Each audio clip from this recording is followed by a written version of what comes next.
कवि। मेरा नाम है कविता और अपने चैनल इंग्लिश विद कवि पे मैं एक बार फिर से आप सभी का स्वागत करती हूँ। आज का जो हमारा टॉपिक है वो है एलिमेंट ऑफ ए सेंटेंस। इसी के अंदर हम पढ़ेंगे सब्जेक्ट्स एंड प्रेडिकेट। एक सेंटेंस में आपको कैसे सब्जेक्ट्स और प्रेडिकेट फाइंड आउट करना है।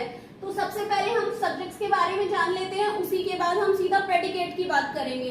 तो एक सब्जेक्ट्स, व्हाट इज सब्जेक्ट। अगर हम सब्जेक्ट्स की बात करें,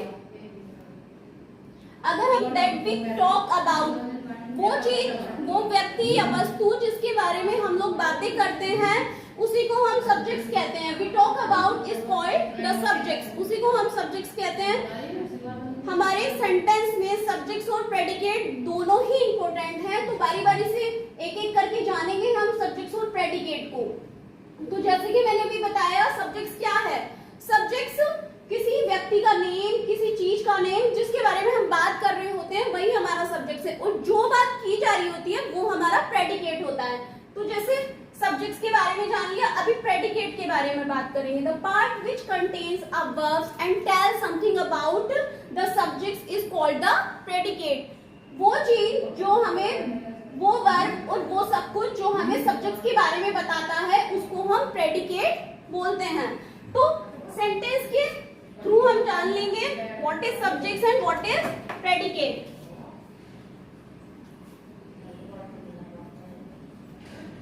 राधा रीड्स अ बुक, हमारा प्रेडिकेट है।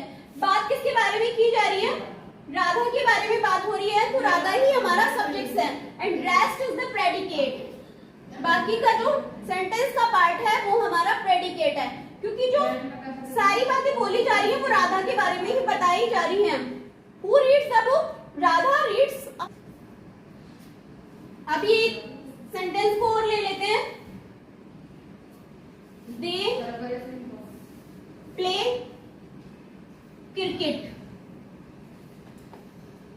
They play cricket. Way cricket खेलते हैं। तो कौन क्रिकेट खेलता है? They play cricket. तो they हमारा सब्जेक्ट है और रेस्ट इज द प्रेडिकेट। किसी भी सेंटेंस में सब्जेक्ट को होने के लिए या तो हमारे पास एक नाउन होना चाहिए या फिर प्रोनाउन होना चाहिए। किसी भी सेंटेंस में सब्जेक्ट होने के लिए या तो वो वर्ड नाउन होना चाहिए या फिर प्रोनाउन होना चाहिए। तो सेंटेंस के थ्रू हम जान लेंगे इसी तरह से क्या हमारा सब्जेक्ट है और क्या हमारी प्रेडिकेट है।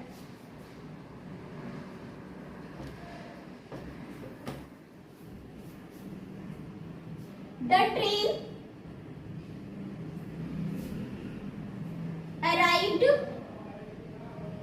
लेट। तो किसके बारे में बात की जा रही है? ट्रेन के बारे में बात की जा रही है। तो सिंपली आप सभी लोगों को पता चल रहा है ट्रेन हमारा सब्जेक्ट है and rest is the predicate. Arrived late हमारा प्रेडिकेट है। तो बच्चे एक सेंटेंस में सब्जेक्ट्स और प्रेडिकेट को हम इजीली जान लेते हैं, लेकिन कई बार ऐसा होता है स्टूडेंट्स को लगता है कि उनको स्टार्टिंग में ही सब्जेक्ट्स मिल जाएगा, लेकिन ऐसा नहीं है। कई बार आप लोगों को सब्जेक्ट से बाद में भी मिल जाता है।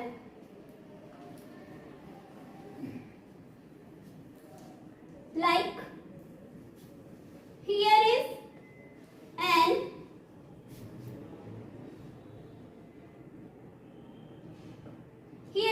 announcement। तो आपको क्या लग रहा है यहाँ पे क्या सब्जेक्ट है?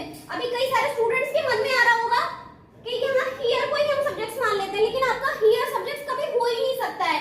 तो आपका an announcement यहाँ पे सब्जेक्ट है। इसी तरह से अभी लास्ट टाइम या तो यूपी टेट या सुपर टेट में क्वेश्चंस था, वहाँ पे स्टूडेंट्स को बहुत प्रॉब्लम आई थी। जिन लोगों को सिर्फ ये पता था सब्जेक्ट्स और प्रेडिकेट में होता क्या है, सब्जेक्ट्स आप लोगों को स्टार्टिंग में मिल जाता है और वर्ब के बाद वाला जो पार्ट, वर्ब से लेकर रेस्ट पार्ट जो होता है आपका प्रेडिकेट होता है। लेकिन ऐसा नहीं है, कई बार सब्जेक्ट्स आपको लास्ट में देखने के लिए भी मिल जाता है।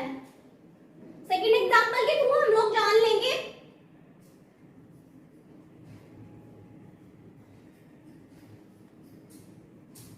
आपको वेंट द रॉकेट। अभी स्टूडेंट्स को बहुत सारी प्रॉब्लम आ रही होगी सब्जेक्ट्स को पिक आउट करने के लिए, लेकिन ऐसा कुछ नहीं है। फिर से आप लोग देख लीजिएगा, सब्जेक्ट्स आपको यहाँ लास्ट में जाके मिला है। क्या ऊपर गया? रॉकेट ऊपर गया। अब वेंट द रॉकेट। मैं आपको दिखा देती हूँ लास्ट टाइम जो क्वेश्चन आया सेपरेट टॉपिक रहता है, यहाँ से एक दो क्वेश्चंस आपको हमेशा देखने के लिए मिल ही जाते हैं।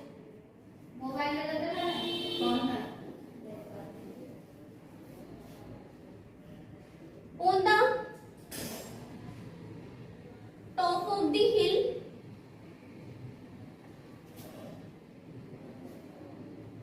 lives a hermit. एग्जाम्स में क्वेश्चन आया था, स्टूडेंट्स को वो बहुत ज्यादा कंफ्यूज हो रहे थे। आंसर में ऑन द टॉप को दिया हुआ था, 4 ऑप्शंस थे, वहां पे स्टूडेंट्स बहुत ज्यादा कंफ्यूज हो गए। द हिल को भी एज ए सब्जेक्ट उन लोगों ने दिया हुआ था, जो 4 ऑप्शंस दिए हुए थे। तो बहुत सारे स्टूडेंट्स को जिनको नहीं पता था, कई बार सब्जेक्ट्स आप लोगों को बाद में भी मिल सकता है, ऐसा नहीं है कि आप लोगों को सब्जेक्ट स्टार्टिंग में मिलेगा, तो सब्जेक्ट तो आपको बाद में भी मिल सकता है। तो स्टूडेंट्स को पता नहीं था, तो कई सारे स्टूडेंट्स ने ऑन द टॉप, द हिल, कितने सारे ऑप्शंस को टिक कर दिया। लेकिन जिन स्टूडेंट्स ने सब्जेक्ट्स और प्रेडिकेट को अच्छे से पढ़ा हुआ था, उन लोगों ने जाके सीधा अ हर्मिट को टिक कर दिया, because that was the subject and the rest is the predicate. अभी सेंटेंस को अगर मैं ठीक फॉर्म में बनाऊं, अभी ये ठीक फॉर्म में, लेकिन आप लोगों को लग रहा होगा कि सेंटेंस के बाद में भी क्या आपको सब्जेक्ट्स मिल सकता है, बिल्कुल मिल सकता है। तो इसी तरह से यहाँ पे देख लीजिएगा, अ हर्मिट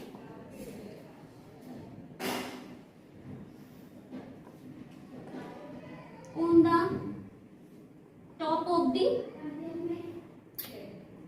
hill। अब आप लोग इस सेंटेंस को रीड करिए, अब कैसा लग रहा है आप लोगों को पढ़ने में। अ हर्मिट, ये आपका सब्जेक्ट हो गया,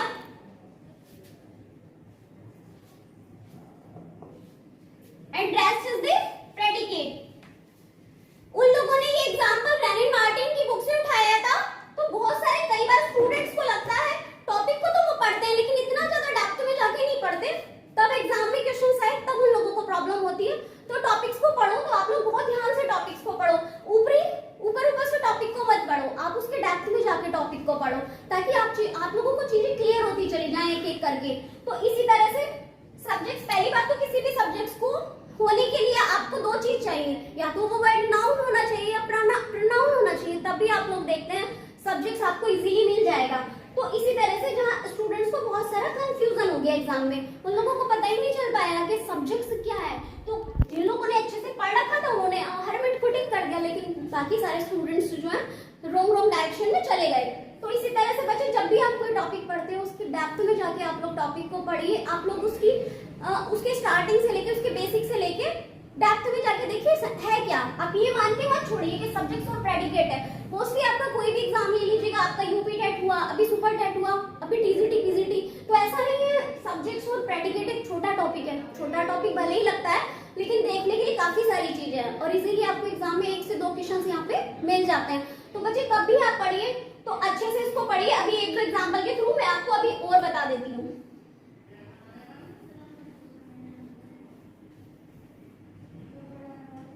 स्टूडेंट्स को ये भी लगता है कि सब्जेक्ट्स होने के लिए एक ही वर्ड होगा, ऐसा नहीं है, एक वर्ड से ज्यादा का भी सब्जेक्ट्स हो सकता है। जैसे कि मैंने यहाँ पे बताया, a beautiful girl was standing at the door। अभी आपको क्या लग रहा है, कोई एक ही वर्ड का सब्जेक्ट होता है? नहीं, सब्जेक्ट्स के मोर देन 1 वर्ड, 2, 3 इतने वर्ड्स भी आपको सब्जेक्ट्स में मिल सकते हैं। तो ये नहीं है कि सब्जेक्ट्स आपको कोई एक ही वर्ड का मिलेगा। अभी इस पूरे सेंटेंस को आप लोग रीड करिए। A beautiful girl was standing at the door। एक खूबसूरत लड़की दरवाजे पे खड़ी थी। तो भाई, अगर आप मानोगे तो किसके बारे में बात हो रही है? जो खूबसूरत लड़की है वो दरवाजे पे खड़ी थी। तो बच्चे, यहाँ पे हमारा सब्जेक्ट हो जाएगा अ ब्यूटीफुल गर्ल। तो ये बातें आप लोग ध्यान में रख के चलिए कि कोई एक वर्ड ही आपका सब्जेक्ट्स में ही होता, एक वर्ड से ज्यादा भी जो चीजें आती है वो भी आपके सब्जेक्ट्स में ही इंक्लूड हो जाती हैं। मोस्टली बच्चे इस चीज से भी ये मान लेते हैं जो वर्ड से स्टार्ट होगा वो हमारा प्रेडिकेट है। ये भी ठीक है, जितना सब्जेक्ट के बाद जो वर्ब वाला पार्ट होगा वो आपका प्रेडिकेट है। जैसे कि आपने सब्जेक्ट्स में जाना है, the part of a sentence name the person और थिंग।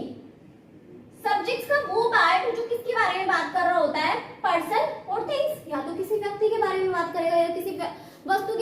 बात करेगा या फिर किसी प्लेस के बारे में बात करेगा। तो उसी तरह से we talk about is called the subjects, वो हमारा सब्जेक्ट्स होता है। इसी तरह से बच्चों जो प्रेडिकेट होता है, जो सब्जेक्ट के बारे में बात बोली जा रही होती है, वो हमारा प्रेडिकेट होता है। आई होप आप लोगों को सब्जेक्ट्स और प्रेडिकेट का कंसेप्ट अच्छे से समझ में आया होगा। अगर समझ में आ रहा है तो आप लोग इसी तरह से मेरे चैनल पे बने रहिए, मेरे चैनल को वॉच करते रहिए and press the bell icon to get the notification of all my videos. Thank you for watching.